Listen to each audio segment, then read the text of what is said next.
Ladies and gentlemen, welcome to the Evening Jones. You put like the mouse on the screen, my name will be right down there. Go ahead, check that out.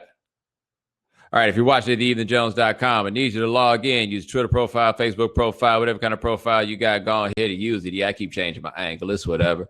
If you do that, you can participate in our chat room. You can also send in your questions, type them out and put them up on the screen. Or if you got a webcam and headphones, like I got a webcam and headphones, we can talk. Try to do this for about an hour or so, give or take. I ain't really about to be making y'all no promises.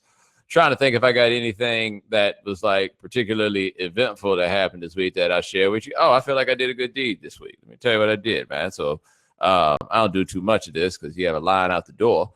But somebody hit me up and said that they were going to be in Miami. She was coming. It was she and her husband. She's coming with a 15-year-old son, and they just wanted to come and say hello, meet me, whatever. And they just want, someone's interested in like doing a podcast or something like that. And so I was like, cool, I'll go ahead and do that. And I had forgotten about it, but they hit me up before they came to town.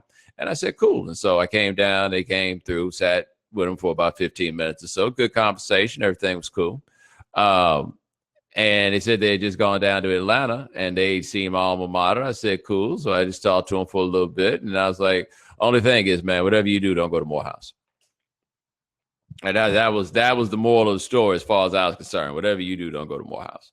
And they were like, but that's the school that we were thinking of. I was like, nah, it ain't gonna be that. Don't go to Morehouse.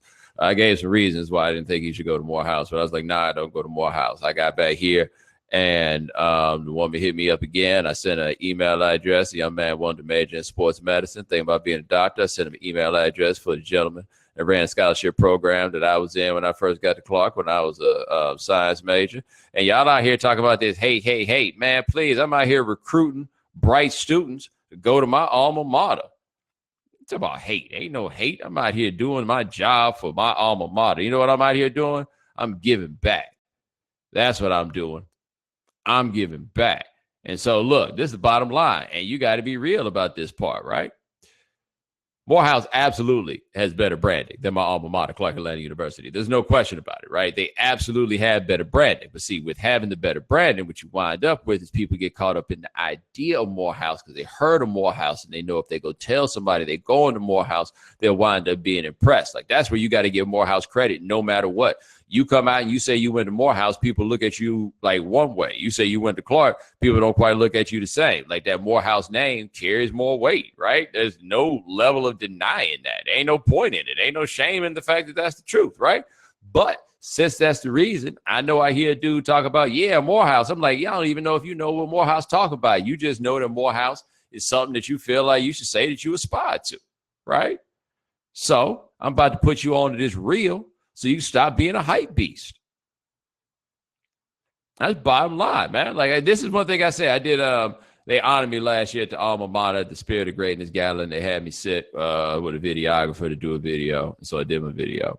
And one thing I said about Clark is, and this is the real, right? No matter what you think about the school, if you going to Clark, it's because you wanted to go to Clark, right? Now, granted, we do have a significant number of people who did not get into Morehouse and Spelman that go to Clark. But like you go to Clark, you stick it through. That's because that was what you wanted to do. There ain't nobody that's necessarily impressed by the fact that you said you went to Clark Atlanta University. But if you got a love for this institution, it's because it's the institution you love, right? Now, granted, there's a degree of backhanded compliment involved there. I'm not going to pretend, right? Like there's certainly some backhanded element. But the real is, man, we proud of going to Clark, not because of what you think of it, but we proud of going to Clark because of what we think of it. You know? There's a certain nobility to that. We proud of that because of what we think of it. And so, yeah, that's what I think of it. And I hear somebody out here being a hype beast. I think the young man got some potential. I'm going to try to save that young man's life. I'm going to try to do something better for him. Y'all out here talking about hating. Ain't nobody going to be hating. I'm doing my part, right?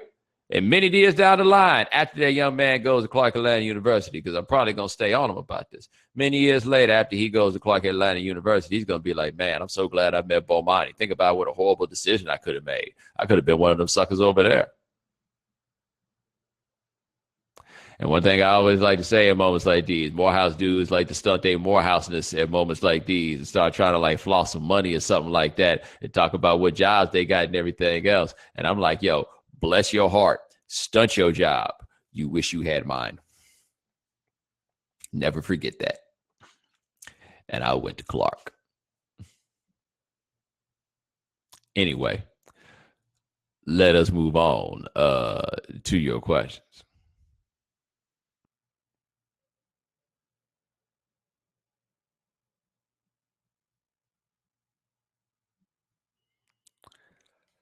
Haven't had a chance to watch Dave's special yet, but when are folks gonna learn to take the jokes instead of hitting us with the think pieces? So Dave Chappelle has put out these specials on the Netflix. I have only seen the first one. I did not see the second one. I also have to admit that I watched after a long day at work. So I did some dozing in and out at points. And it just so happens that coincidentally, I managed to doze out at the parts that seemed to have really offended people. Apparently, there were jokes about transsexuals. I heard when he first started talking about Bruce Jenner beating Africans running, and then everything after that about the transgender stuff, I missed. So I have no idea what exactly it is that people are offended by. I heard some of it was stuff with the Asians, like when he talked about the Philippines and Manny Pacquiao. I heard that in this whole thing, but we dropped the atom bomb on Jetpad, and they've been on some Hello Kitty shit ever since. I saw that. But I don't think I really saw anything after that that just had me like on the super cringe. Like, at least not on those things. I point out that I did not see them because I think my observation that I have to make about the special and like Dave's brand of comedy is like independent of that one specific example. Now, I do think that what's happened with a lot of people is they become a lot more aware of some issues, right, in the last few years. And I think that there are people who are much more resistant now to consuming what they consider to be negative or destructive images, right? So I think that we have that at play. And when people then recognize these images that they find to be destructive, they immediately want to say, hey, we got to stop this, because I think that there's a legitimate concern for like the macro level on those points. Like, there's a real concern on the macro level for the way that transgender people are treated and talked about. There's a concern on the macro level for the way the Asians are treated and talked about, and so forth and so on. So I get that. The question, of course, that comes up is like, how much of that do you bring to a comedy show? Right? How much of that do you bring to a comedy show? And I don't have a great answer for that. I do, however, believe that you are fully capable of acknowledging that something is like messed up while also acknowledging that it is funny. Because a comedian, man, you entrust him to be funny. Like, that's it. You prefer it if he's smart and funny, but funny is generally what you're looking for. And I do kind of feel like in the comedy club, like, funny is pretty much it. There are going to be some things that you're like, ooh, I don't know about that. But I do feel like that's just kind of part of the bargain in that environment, and you kind of just take it and keep it rolling. So I don't know necessarily how I feel about the idea of people taking a couple of jokes that they were offended by in a comedy routine and then like going to town with it. At the same time, I also don't feel it is my right to legislate what exactly someone should be offended by. Like, I understand being offended by some of the jokes as they've been described to me. Like, I get that. Then what? And I'm just talking about this right here. Like, a comedy show ain't changing the world. Like, I get the idea we don't want to like take in these certain negative images, because at some point those images become you, right? Like, at some point you take them in enough and you become desensitized to them enough, then we wind up with a problem. The thing is about the jokes in the comedy routine is absolutely not to desensitize you. It is to hit you, in fact, where you are sensitive. That is a lot of times the point of it. Because I personally don't think I'm necessarily here for totally non-offensive comedy, right? Now, I am a black man, so there's like certainly comedy that white people can do about black people that I will find offensive. The problem with white people's offensive comedy about black people is that it is very rarely smart. And for what people were saying to me about the trans stuff in this routine from Dave, it also was not particularly smart, which then means in the end, the sin is that the joke wasn't that good, if that's how you see it, right? And within the confines of a comedy show, I am personally okay with that standard. That's me. Now, it ain't going to be the same standard if you like host a sports center or something like that. But if you're doing a comedy show, yeah. That's about the standard. Look, to me, the best routine Dave Chappelle has ever done was on the For What It's Worth special for San Francisco on Showtime. I believe it was in 2004 that he did that special. And the bit that was the best one he ever did was, how old really is 15? Right? And it's this very intricate routine that talks about a 15-year-old girl who had been kidnapped and then broke free and saved herself, and nobody seemed to really care. But everybody's acting like 15 years old is a child when R. Kelly decides that he wants to urinate on a girl. And Dave is saying in there, you're telling me at 15 years old that if she didn't want to get peed on, that she could not get peed on? That you are telling me that there's no way that she could have gotten out of the way? Like, that's part of the routine. Like, you can go look it up. That's part of the routine. Now, the way the routine is set up and comes around on the back end is absolutely brilliant. And it also comes, however, with the horribly uncomfortable idea of Dave Chappelle saying this 15-year-old girl should have been able to get out of the way from getting peed on by R. Kelly if, in fact, she did not want to get peed on. Now, the thing is, you listen to it in the construct of the routine, and it is actually like really, really smart and really mind-blowing and like borderline profound. It really is, right? Like it legitimately is when you hear it. But with it comes that ridiculous idea. I mean, you kind of get that in comedy. That's like, so for me, that's kind of how it works. If that's not what you do, that's cool. Like, I don't resentfully say to people, well, you just don't need to listen to comedy, or you don't need, no, I don't do that, right? Like, if that's not your speed, I don't blame you necessarily. I just think that there's a certain measure of counterproductivity that comes from complaining about being offended at that comedy show by this one bit. Now, the whole damn show, we're just like, yo, man, this dude was wilding out the whole time, right? Okay, now, like, I kind of get you there. But I wouldn't think that one bit would be something like the hammer. That being said, we're talking about a Dave Chappelle Netflix special that he got paid like $60 million for. So, yeah, people are going to talk about it. Like, that's the expectation. And that's the trade a dude like Dave made for the money, right? Like, you took the money that came from it, and if you want to do the routine, that's fine. But we about to think piece you to death, bruh. Like, that's what the game's going to be, because now this is like in a mainstream sort of setting. Like I was talking about this yesterday when I'm like with Martin Lawrence. Martin Lawrence had that Saturday Night Live routine, right? You know why that routine was a problem? Because it was on Saturday Night Live. Like, if Martin Lawrence had done that routine in a comedy club, nobody's boycotting anything. The problem was he did it on NBC. Like, that's where the issue came up. They're like, oh, it's just a little bit too far for network television. Like, the setting does matter. Like, where you do this does matter. And I think if you're doing a comedy show, that's a setting where you said, by and large, we're going to let you go pretty far. You know, like, that's the one. Like, that's what it's going to be. Now, I did think also, and I guess some of you haven't seen this routine, but there's the part about he saved more than he raped. I won't tell you too much about it because I know a lot of you want to see it. But let's just say, well, not necessarily connected to that, but at some point there is a Bill Cosby routine, and people raised the question as to whether or not he was joking about rape, or they said that he was joking about rape. I did not think that he was joking about rape. I have heard a comedian do a rape joke. My first day, first week of the semester, whatever. Anyway, this dude that came in was promoting comedy shows. So we do a comedy show every Tuesday, Wednesday night, whichever night it was. And the first comedy show we went to, he goes, the first act is a student at Clark Atlanta University. And of course, we immediately boo, because you want to absolutely guarantee you get booed. Say you a student at our same school, we gonna boo you. Don't ask me why. That's just how we get down. So we booed him. He got up, and the first thing he did was tell a rape joke. He's like, rape? I don't even understand rape. Like, what is that? What, I'm just track you down? Give me the boop. Give me the boop. And we're like, yo, homie, you just told a joke. Like a straight on rape. Whoa, this is not what's up. Dave told a joke that absolutely involved rape, but I did not think that it was making a joke of rape. I did not think that. right?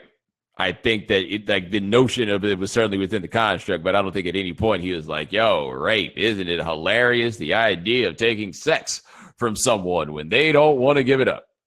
No, that's not what that was. And I didn't think that that was the point of what was going there. Like there's a certain level of intellectual exercise that takes place with comedy. And part of allowing comics to be good, I do believe, is giving them some measure of leeway.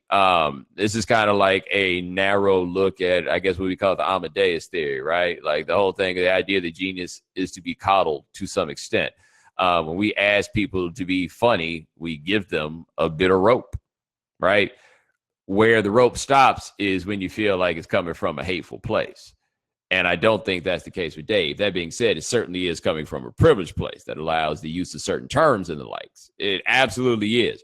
But I think the sin on a lot of these jokes that in that routine that offended people is that they really weren't that funny. Those parts were. I gleaned also, for at least from that the first special, the one they shot in LA, I felt like it was shot about a year ago or something like that. And I saw Dave about a month ago. And this post-Trump Dave is a lot better than that Dave that was taped in that special. Like, I can tell you that right now. The Dave I saw in 2017. Look, I saw Dave in 2013. I want to say I saw Dave in 2015, and I've seen him in 2017. The Dave I saw in 2017 was worlds better than those other Daves. Worlds better. Appreciate the question. Let me see what else we got here.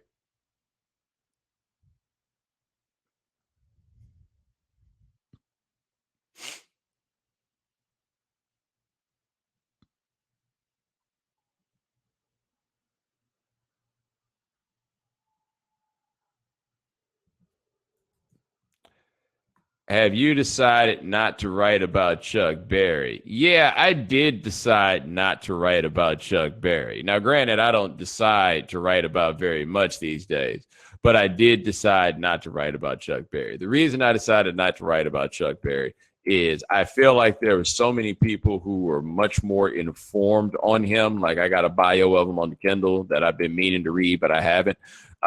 There are people who are much more informed on him than I am, and I have some observations. But I've learned my lesson about writing these kinds of things where I didn't really know I'm not the guy to write it.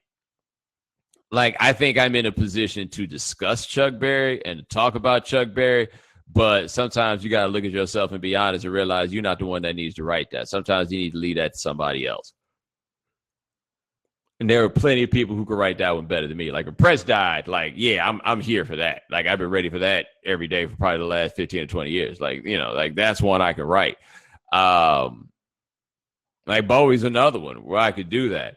But at this point for me, I don't write anything really simply out of the sense of intellectual like obligation or anything like that. Like I got to be really like I got to be in a certain place and feel it in a certain way to make the decision that I'm gonna go ahead and write. And I think that Chuck Berry, like I think it's fascinating to think about like the singular importance of Chuck Berry and how many years of music are people basically doing in one form or another an impression of Chuck Berry, and that somehow in all of this, one of the parts that gets lost is that Chuck Berry, Bruce Springsteen said this, and I was glad to see it. Chuck Berry might be the greatest rock and roll songwriter who ever lived. Like in terms of being a singer-songwriter, you can let the fact that them beats had some get up, right?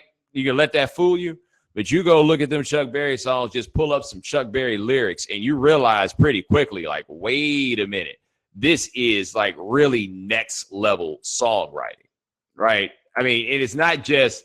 It's so perfectly good. It's perfectly good in like a decidedly proper English, which is interesting because so much of the music of that time that people were trying to emulate bent the language in a way that Chuck did not. Like Chuck was mad proper with his when you think about it. Mad proper with his. And just an absolutely brilliant songwriter. Like you could talk about the guitar and the sound and everything else, but don't take away Chuck's legitimate intellectual property here, right? Like, don't take away Chuck's brilliance as a thinker, You know what I mean? Because I think that's real easy to do, because I think a lot of times we think about like the way a lot of this look at the evolution of quote unquote rock and roll in America is, I do think the way a lot of people look at it is, it's like black people gave it this sound and then white people put their highly functioning brains on it. And then look what happened. Except who has consistently written better songs than Chuck Berry? Songs with a lot of big words in them too. Like I'm telling you, man, Chuck was that dude. Chuck also, I feel like it's a couple of days, since he died, so we can go ahead and talk about this. They also caught Chuck that time with that camera in the women's bathroom.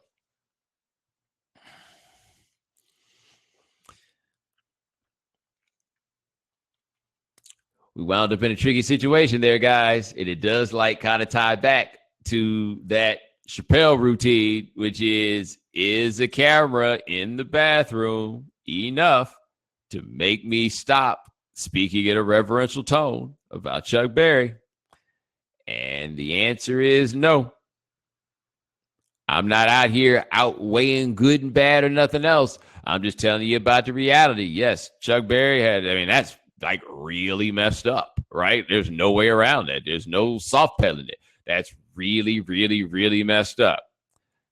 But I'm real enough with you to be like, yeah, but you ever heard No Particular Place to Go? Run, Rudolph, Run. It's a really, really good Christmas song. It's a really, really, really good Christmas song. This is who we are, man. Look, one thing we got to acknowledge about these famous people, we all let somebody slide, right? Right or wrong, we all let somebody slide. There's so many high-minded things out here letting Miles Davis slide every day. James Brown used to beat his wife savagely. Nobody complains when you talk about how dope James Brown is. Why? Everybody's letting somebody slide on some level, right? Brian said Bill Withers in the paint. Bill Withers in the paint. You know what I wonder, though? What year did that Bill Withers documentary come out? That Still Bill documentary. Because I've wondered this for a while, and I'm a big Bill Withers fan, but I've made note of the fact. So basically, for those of you who don't know, Bill Withers was married to, it's a 2000 documentary came out in 2009. Bill Withers was married to Denise Nicholas. They were married for 1 year. They got divorced. It has been long whispered that Bill Withers beat the hell out of her while they were married, and neighbors talking about hearing her scream and everything else. Neither of them has ever really talked about it. Bill, however, did put out the breakup album called Adjustments. That might be the best breakup album that anybody has ever made, just in case you're curious. Anyway, Bill Withers did this documentary called Still Bill in 2009. He's very much so involved in the documentary. It's like the Denise Nicholas thing never happened. They just skipped completely over it like it never happened. If they put that thing out in 2014, could they get away with that? You know what I mean? And all the big Bill Withers fans, they know about that. Ain't no mystery there. They know about that, right? Everybody's got somebody they letting slide. Now the thing to me is, I feel like you could letting the person slide is one thing, but you ain't got to lie about it, right? You ain't got to lie. Yeah, Chuck Berry's out here filming women in the bathroom. Yo, that's messed up. Chuck Berry is also absolutely the bedrock of rock and roll, and the songs are dope, right? I think it's possible to say both things at once. I do, right? I think people struggle to acknowledge the good things that quote unquote bad people have done. However, acknowledging that they have done good things doesn't make them any better people. They just done good things. That's how it works. The composite that you got to put together to say whether somebody's a good or bad person ain't never going to be about, very rarely. There are some one things that you can do that can just get you out the paint completely. Let's be clear about that. But by and large, it's going to be a combination of a lot. And a lot of that perception that we have is entirely about whoever the person is on the other side, entirely about how that person makes you feel, or whatever their contribution is about how that makes you feel. Because that's the most unwieldy variable of all, is how somebody or something makes you feel. And that made people do all kinds of ridiculous things. Appreciate the question. Let me see what else we got here. Now, my man Johnny here, by the way, he says, look at Martin Luther King, who was cheating on his wife all the time. But again, it really is about their contribution. Yeah, but like, let's not put cheating on your wife in the same category as putting a camera in the women's bathroom. You know what I mean? Like, I do kind of look at that one as my name's Paul, and that's between y'all. I don't really know what kind of arrangement they had. And people got all kinds of arrangements. It ain't my place to judge a single one of them. I don't know what their arrangement was at that time about that situation. Now, if you told me that Martin Luther King was beating Coretta, now we talk about something different. Cheating on her, yeah, kind of none of my business.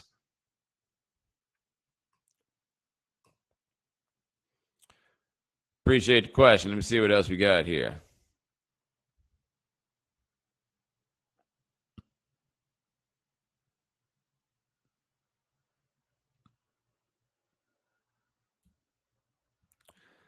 How in the world did Drake get Sade to take a picture with him? I don't really know how Drake got Sade to take a picture with him. I will tell you that I saw that Sade took a picture with another gentleman that same day. And you can go look that up. And I think that might answer everything you need to know, right? Some people ain't a whole lot of saying no to, not even if Sade. You command that kind of respect. That's what it is. Now, I saw something today that indicated that Drake got a Sade tattoo. Did you see that? Drake got a Sade tattoo. And wait. It's on his thigh. It's on his thigh. Hey. What's going on, man? And look, man, he the number one rapper in the game now. Y'all realize that, right? Like that. These are the children y'all raised. These are the children y'all raised. I just don't see how this happens. And look, here's the thing. I don't know anybody who doesn't rock with Sade. Like, I don't even, it's on his torso, not his thigh. Okay, it's on his torso, not his thigh. Okay, my apologies. But you got to understand something, man. Everybody rock with Sade. I don't think anybody believes that you're allowed to say a single bad word about Sade. Think about that. Have you ever heard anybody be like, nah, man, I don't rock with Sade? And it ain't like Sade out here selling no 20 million records or nothing like that, right? But I've never heard anybody ever once say they didn't rock with Sade. Why? Because liking Sade is really, really cool. Like, there's an element, like if you say you listen to Sade, it make you seem smooth. You know what I'm saying? Like Al Jarreau is a bit more niche in that I say I like this and you gonna think I'm smooth place. But Sade, like everybody knows that you say Sade and they like, oh, okay, you on some smooth shit right now. Because that's what Sade's music was. Right? That's how it goes. So of course Drake gonna be out here talking about how much he loves Sade. Of course. That's absolutely like the Drake-iest thing that he would do. And he got a tattoo of Sade. Like, I generally don't understand this tattoo thing. We've talked about this before. It's just not something I can relate to.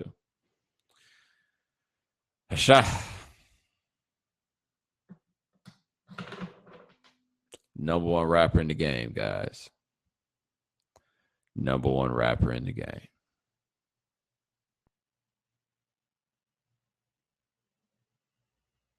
The number one rapper in the game.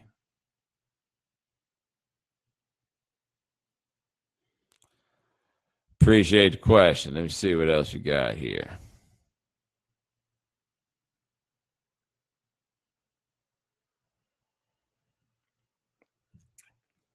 Do you really think they're going to let OJ up out them gates this year? So OJ's up for parole this year. I thought OJ was up for parole next year. Either way it goes, I mean, come on, man. They absolutely should let OJ out on parole. And the reason they absolutely should let OJ out on parole is because OJ has done how many years so far? Right? I mean, that is not a crime that is in line with all the years that OJ has done so far, let alone all the years to which OJ is sentenced. I imagine OJ been in the vein on his best behavior. I wonder what good ass job OJ taught him. I'm sure it's written down somewhere. Whatever good ass job OJ taught himself into, in the Bing, right? But nah, man, they should let OJ out. They should. People just mad. They still mad. They still mad. They still mad. And I mean, I do like understand that, you know, OJ, distinct possibility OJ killed a couple of people. And people aren't really so inclined to just, you know, let that slide. They're not.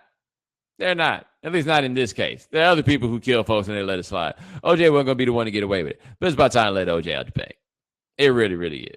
It's about time to let OJ out the bank. By the way, one of the best parts of the OJ 30 for 30, the Academy Award winner OJ 30 for 30, that I don't think gets nearly enough credit is OJ, as he's being sentenced, explaining how he has been coming to Nevada since 1959. He's going to work for his uncles. And OJ just being totally confused at the idea that you could go to jail for this.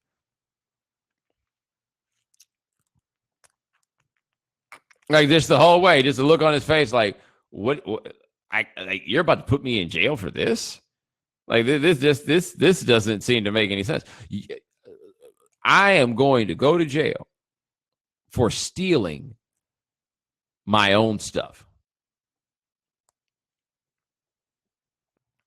How long you think it was after they slammed that door shut that OJ finally made peace with the idea that he was stealing, that he went to jail for stealing his own stuff? I imagine that would hurt.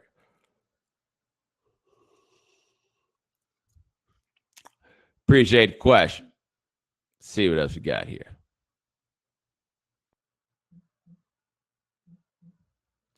Why would you take Secretary of State just because your wife told you to? Yeah, so Rex Tillerson apparently did not want to be the Secretary of State. He said he wound up on a phone call with Trump. They just talking about a little this, a little that.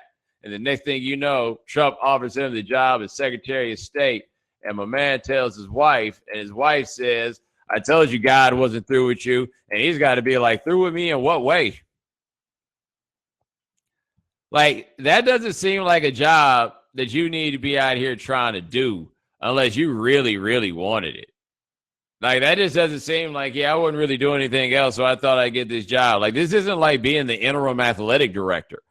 Like, this is a real live job with all this travel, because that time my man went over somewhere. It's like, yo, man, I had to come back. I was fatigued. He ain't long for this one. Like, how long is it before he quits? If he already acknowledges he didn't want to do this job and he doesn't feel like dealing with reporters. Now, granted, the not dealing with reporters thing, with Trump, that kind of, that's how they all seem to get down. But nah, man. Nah, man, he's done. He's done. I mean, it's just a matter of time before he's like, why do I still work here? Like, I'm not enjoying this. Why am I here? Or my personal favorite, I'm a little bit too old for this shit.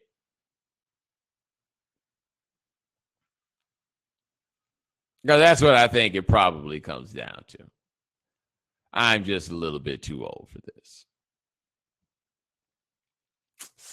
Good luck with that. It's been a wild week over there, boy. Like, I don't even know what to say. I'm actually, like, I know it's been a wild week in Trump world because ain't nobody in here, like, actually asking me questions about Trump. I don't think you guys have any idea where to begin. And guess what? I don't have any idea really where to begin with giving you answers. I just saw something on television that indicated that the Federal Bureau of Investigation is investigating, as that's what they do, for they're a federal bureau who investigates.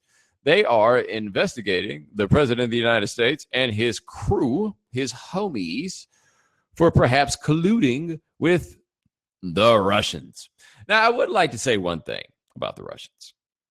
And it's about the idea of the Russians. It's about the notion of the Russians because we've gone very far with the idea and the notion of the Russians. And what I'll say about the Russians is I see everywhere this idea of the Russians being written as the enemy. And I got to be honest, I mean, I know it ain't all hunky dory, but I hadn't really thought about the Russians as the quote unquote enemy since like 1991. Like we have gotten a bit dramatic with our tone about the Russians. Um, like we're like, yeah, they're enemies again. We're like, oh, okay. Damn, how many enemies we got? Like, if the Russians have popped up, like I say, I know they do some things we don't kick it, we don't rock with, but that don't necessarily mean enemy. Like, if I looked up one day and they the Russians and nobody, I mean, they the enemy and nobody told me, what are the enemies we just got lurking under the shadows? Like, is Canada quietly an enemy and we don't know it? It's just gonna be like a heel turn at a wrestling match. How are we with Costa Rica? I went there to visit once and I liked it a lot. I mean, we're still good with Costa Rica. I hope, please tell me we're still good with Costa Rica. Like Trump tried to set something off of Costa Rica, man. We got a big old problem. Real big problem. But yeah, it's a lot going on there. It's a lot going on. Like, I don't know if you got the Apple News app. I got the Apple News app. Any of y'all got the Apple News app or use it rather? Look, man, you go into Apple News in the morning, there's no telling what's going to be there. Like, I need to turn these alerts off. These alerts be having me like, damn, really? I'd be in the middle of doing something and just look down and be something ridiculous. Like, yo, man, like, this is too much. This is absolutely too much. I mean, what are we 2 months into this now? It's 2 months into this. How many days have we had without like some legitimate piece of what just happened here news? I mean, really go and think about that. How many days out of the, all right, so that's going to be 31 plus 28 plus about 30. Yeah, so we over, no. I got that wrong. 31 plus like 28. Yeah, so we got about 60 days here, right? I mean, it's been like at least 56 with some legitimate news, right? And again, like head slapping news. It's got to be about 56. I don't want that. I don't really want that to be life.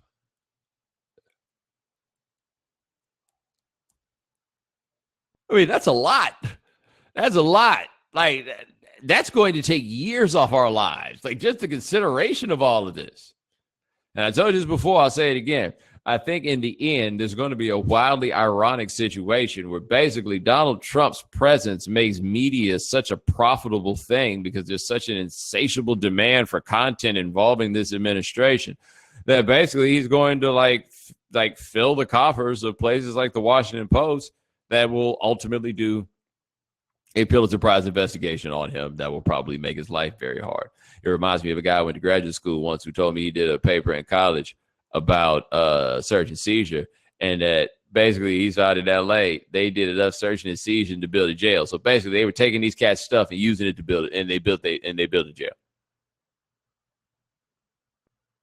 Like they taking your stuff and building the jail to throw you in. There's a good chance that might happen here also. That would be crazy. And that's the thing about like antagonizing media. And somebody said that's a reach. What's the reach? Let me tell you something, man. The thing about investigative journalism is it costs money.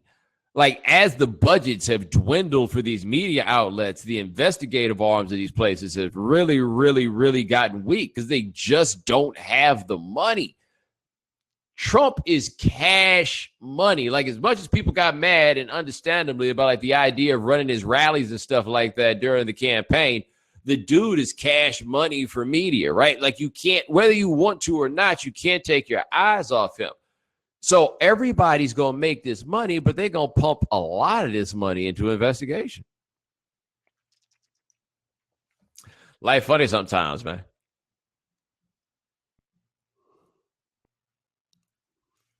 Appreciate the question. Let me see what we got here.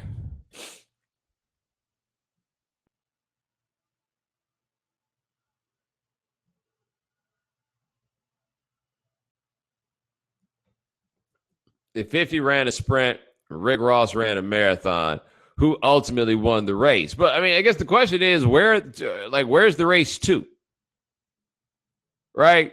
Because Rick Ross has certainly had a career that had a greater longevity than 50 Cent's did. There's no question about that. In terms of the depth of their music, the depth of the catalog and quality of music, that's Rick Ross without question.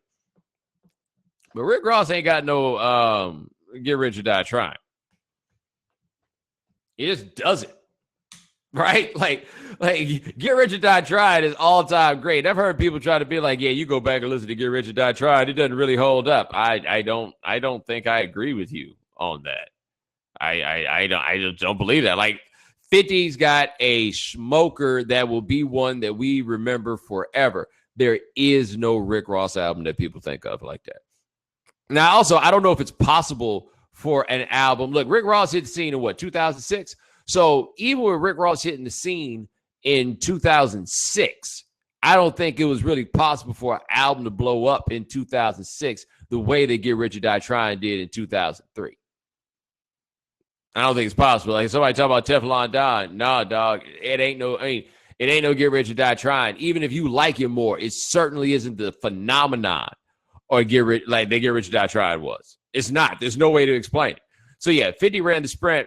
Ross is around the marathon. Who ultimately won the race? It all depends on what race we're talking about. Because the thing is, 50 Cent is going to be able to find his way into our attention for the rest of his life because he was such a big star at one point that even if what he's doing isn't necessarily relevant, he's always going to pop up because he's just that famous. Rick Ross is not, because in the end, Rick Ross has really only given us one thing. One thing. A bunch of really good music. That's it. We let him slide for the whole correction officer thing. Yeah, we did that.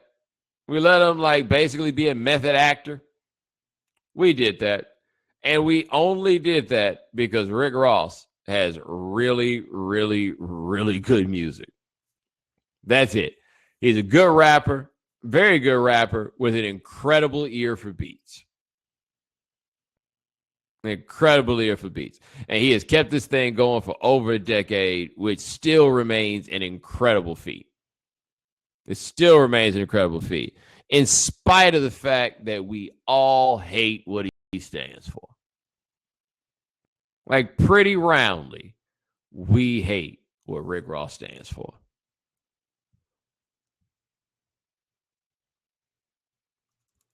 Appreciate the question. Let's see what we got here.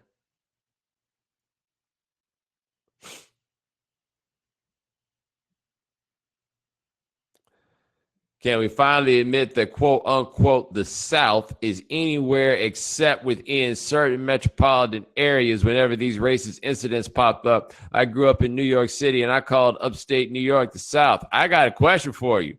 What are these metropolitan areas that somehow you think are spared? Like I always talk, I joke on Twitter about that. Hey, that's not the South. Anytime you get one of these wildly racist incidents in some place that's not the South, people seem to be under the mistaken impression that these things only happen in the South. However, you say that like there aren't racist incidents in New York City. Like somebody just drove up from Baltimore to New York City to kill black people. I guess Baltimore would be on your list of these metropolitan areas. But these metropolitan areas without the racism don't exist. Like, let me guess. You probably think Los Angeles, huh? Los Angeles is staggeringly racist. What else? Like, what you think Philadelphia isn't racist? Is that what you think? Do you think, where do you think? Do you think New York isn't racist? You already said that. That's comedy. What you think? D.C. isn't racist? Or is it because it's below the line? Right. You think San Francisco, Chicago? Where are these places that you think are racist? Once again, everybody try to find some way. Like the whole point of me doing, hey, Trevor doesn't get this, right? The whole point of me doing, hey, that's not the South, is to get people to understand that you got to stop acting like, hey, they're the real racists over there, when in reality, racism is everywhere. But somehow you took that and still found yourself a caveat to excuse the little corner of the world that you live in. Because even as you try to say it's all like the South, you still try to excuse yourself from the discussion. Because one of the hardest things in the world for white people to do when it comes to racism is to acknowledge it's kind of close to home. It's not all just somewhere where you can push it off. A lot of it is close to home, right? And everybody wants to act like it ain't their house. It's everybody's house, baby. It's all over the place, even New York City.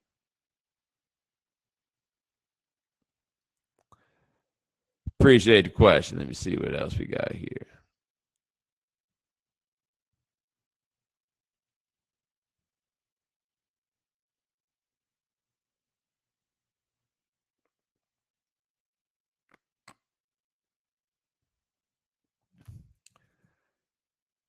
If you could give younger Bomani your car or your home, what would you give him? Oh, yeah, the car ain't that important. Give him the house. Like, I still got my house in Durham. But I had that when I was 24. So, like, younger Bomani had the house. That's back when they was being a little bit too loose with who they gave loans to. But yeah, younger Bomani now the place I live in now in Miami. I don't think it would be a good idea to give that to younger Bomani. If for no other reason than it's a little bit too big, I'd have to like move some homeboys in here, and then that will wind up being a problem. The car, I wouldn't be able to afford the gas or the insurance. You know what I'm saying? Like that would have been the setup. I wouldn't be able to afford either one of them. But yeah, nah. Like the car, like I feel like you need to spend some time driving some cars that aren't that nice, right? You need to work your way up the car ladder for you to truly appreciate what it is you got going on. Because if you start young, too high up on the car ladder, you got a problem because you will never be able to step down on cars. You never will be able to. That's a hard life to live. Like I messed up with this car I got because I don't know what I'll ever do again without this engine. That thing is orgasmic, man. It make noises. So I'm like, man, I ain't even know you could do that with machinery.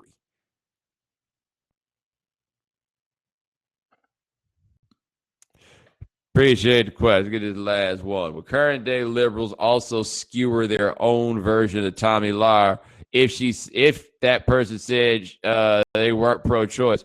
Probably, right? Like that's kind of a bedrock issue now, right versus left. Like if there's any issue that you could definitely say if you're on one side or the other, this is where you got to be. It would be on the issue of the woman's right to choose. I still say, though, y'all are falling for the okie doke on Tomi Lahren with this because the reason that she got it, like the reason she got suspended ain't really got nothing to do with the fact that people were mad at her about being pro-choice. Her being pro-choice has been no mystery. Glenn Beck was just like, oh, you too hot. That's all that came down to. You too hot. Like, yo, he's the name on the marquee, and she's getting big, big, big. Right? And he clearly wasn't having that. I mean, he was explicitly said that where he's like, yo, it can't all be me, and everything else. Yo, man, he decided it was time to take her down a peg. I mean, I think that's the more interesting story than anything else is that all this you talk about, man, she got a little too big for her britches as far as the boss man was concerned, and he went and publicly chopped her down. Publicly chopped her down in a way to where he wanted to make sure everybody knew that he was chopping her down. And I understand most people ain't got no sympathy for her, and I don't blame you necessarily if you don't have any sympathy for her, and I'm not even speaking from a place of sympathy. But I am saying, though, don't get it twisted and think that her saying she was pro-choice is what took this down. No. The game that she's playing, yeah, choice matters, but that's not the issue that she's selling. She's selling on race. Like, that's her thing. And so the people that are mad at her for being pro-choice, I think they stick around for the race stuff because the race stuff is really what they coming to her for. That's what they're there for. Glenn Beck was just like, yeah, whatever. What did he say? That she was not intellectually consistent. He said that she was selfish. They just decided to chop her down. That was it. The game is cold.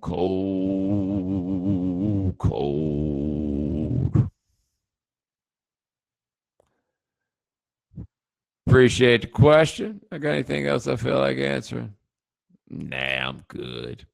Ladies and gentlemen, thanks so much for joining us here on the Evening Jones. We try to do this thing here once a week. My man Lance Gilliam handles everything behind the scenes. Thank you. Remember, if you ever miss anything live, subscribe to the Evening Jones podcast. Subscribe at the iTunes Store. Subscribe at Stitcher Radio. Check us out at SoundCloud. Also, subscribe at Google Play. Talk to you guys later.